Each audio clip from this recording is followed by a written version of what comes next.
Thomas the Tank Engine and Friends, Wooden Railway Adventures, Episode 101, Toby's Adventure. Special thanks to DuckFan0000 for suggesting this episode's title. Toby often enjoys pulling Henrietta around the island of Sodor. Toby only has one coach, so that means Toby nor Henrietta have many passengers. That's fine with Toby, however. He just likes it because Henrietta is his one and faithful coach. One day when Toby arrived, Thomas had a question. "Toby," said Thomas, "don't you ever get lonely with one coach?" "Absolutely not," said Toby. "Henrietta sometimes may be a handful, but she's enough for me." Well, said Thomas, "I have two coaches. I think it's wonderful. You should probably try to get another one." "No, thanks," said Toby. "Henrietta is my one and only coach." "Thank you for your suggestion, though." "My pleasure," said Thomas. "Have you delivered all your passengers?" "Yeah, but Henrietta and I are pretty tired. Whew, we're going to go sleep in the shed." "See you there," said Thomas. "Goodbye," said Toby. And he was off. Soon, however, Toby grew tired. "I don't think I can make it all the way home, driver," said Toby. "Can we sleep here for the night?" "Absolutely," said the driver. "I'll go sleep with the signalman for the night. The fireman will be back early tomorrow morning to light your fire. We have an early day." "Yes, sir," said Toby. "I'll be ready." Toby and Henrietta talked late into the night, but soon Toby fell asleep. The next morning, the fireman came to light Toby's fire. Toby was very drowsy and didn't want to wake up. "Wake up," said the fireman. "Time to go, Toby." Mumbled Toby. "I don't want to get up, and neither does Henrietta." Fine. I'll just light your fire. You'll feel better after that." "Whatever," grumbled Toby. The fireman soon had a fire roaring inside Toby. Just then, however, the fireman got an urgent message. "I must be off," he thought to himself. "Thomas needs my help." "Goodbye, Toby," he said, but Toby had fallen back to sleep. As the fireman stepped outside Toby's cab, he hit one of his levers. As the fireman walked down the line, Toby began to move slowly backwards. Henrietta didn't notice either. She was asleep. And Toby didn't notice either. Slowly but surely, Toby exited the shed through the back way.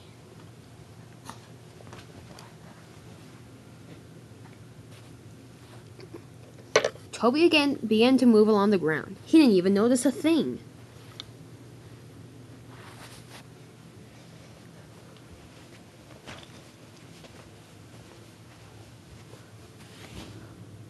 Suddenly, Toby hit a bump, and he went way up into the air. Whoa, what's happening? "Hey, there's the shed. Come back, shed. Why am I moving? Driver, are you doing this?" "I have no driver. Help! Toby didn't know what to do. Suddenly, he hit something. Ow! Whoa! Oh! And he landed on his side. "Ouch," he said. "That hurt." "Well, at least I had a better landing," said a voice. "Hey, who's there?" said Toby. "It's me, Byron. I'm a bulldozer." "I've never seen you on the railway," said Toby. "Yeah, I'm pretty new," he said, along with all the other engines and other accessories. "Anyway," he said, "what are you doing back here? I was sleeping, all of a sudden I heard your cry for help. You were moving backwards along the ground." "I have no idea," said Toby. "One minute the fireman comes to wake me, and then the next I'm rolling along the ground." "Oh, I know. He probably hit my backward switch. Whew, happens all the time. Anyway, how long have you been back here? Should you go get help?" "Actually, I can't," said the bulldozer. "I'm stuck too." "What do you mean?" "Well, I've been working at the quarry lately," said Byron. "And one day, I ran out of oil. I came back here to get some at the oil depot. And unfortunately, I ran out of oil just before I was going to get loaded. It was Friday afternoon, and all the workmen had left. But today's Sunday. You've been back here for over 2 days." "Yes," said Byron. "It gets pretty lonely, but now I'm glad I have some company." "How long do you think we'll stay here?" asked Toby. "I'm not sure. The workmen usually come on Monday, so it looks like we have one more day here." "Oh, bother," said Toby. "Henrietta will be terrified without me there. Oh dear, I wish I could send her a sign for help.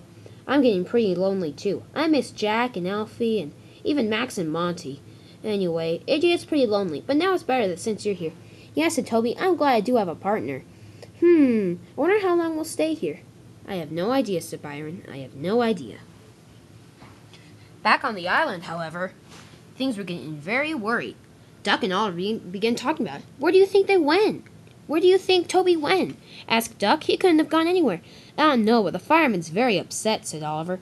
If there was only a way to comfort him." Even the tender engines couldn't resist talking about it. Where could he have gone? Asked Hank. I don't know. And maybe it was the fireman's fault. Maybe it wasn't. I'm not sure. I just hope we find him soon. Hey, said Gordon, did you hear a bulldozer is missing? Oh, you mean Byron? Oh, dear. Oh, no, said Hank. That's terrible. 2 missing engines and bulldozers in a couple of days. Oh, that's terrible. What are we going to do? A lonely workman arrived Sunday morning to look at the quarry. Thumper was waiting there. Hello, sir, said Thumper. What are you looking for? I just came to look at the quarry. Hey, did you hear that Toby's missing? Yeah, said Thumper. And I just realized something else. We have a bulldozer named Byron. He's missing too. Really? said the workman. Uh-oh. I wonder where they could have went. Maybe they ended up together, said Thumper. Nah, very unlikely. Man, I'm gonna walk up and down the line here, see if I can find them. The workman walked one way, and then he walked the other way. Finally, he came back, panting. Whew, he said, I'm thirsty. And then again, there's no sign of them. I wonder where they could have went. I'm not sure, said Thumper.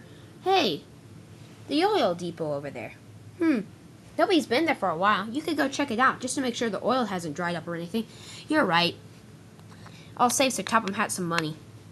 The workman began walking around the bend. Suddenly, he saw Toby. Oh, Toby, he said. There you are. Oh, are you a workman? asked Toby. Yes, said the workman. Here I am. Oh, Byron, good to see ya. Wow, I found both of you guys back here. Oh, it's finally good to have someone else back here. Could you go get help? Of course, said the workman. I'll be right back. And the workman ran down the line. Soon all the engines on Sorter knew about it. A worker came with a breakdown train. Toby was soon back on the line, and Byron was refueled. Wow, said Toby, that was pretty quick. Yeah, said Byron, but wasn't that an exciting adventure? Yes, indeed, said Toby. We better get back to work, though.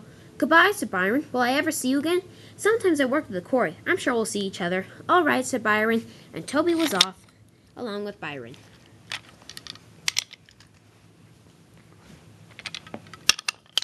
To this day, whenever Toby works at the quarry, he always looks for Byron. Sometimes he's there, and sometimes he isn't. No matter what, however, Toby always jingles his bell to let Byron know he is here. And even though Byron could honk his horn to let Toby know he is here, he often smiles in reply.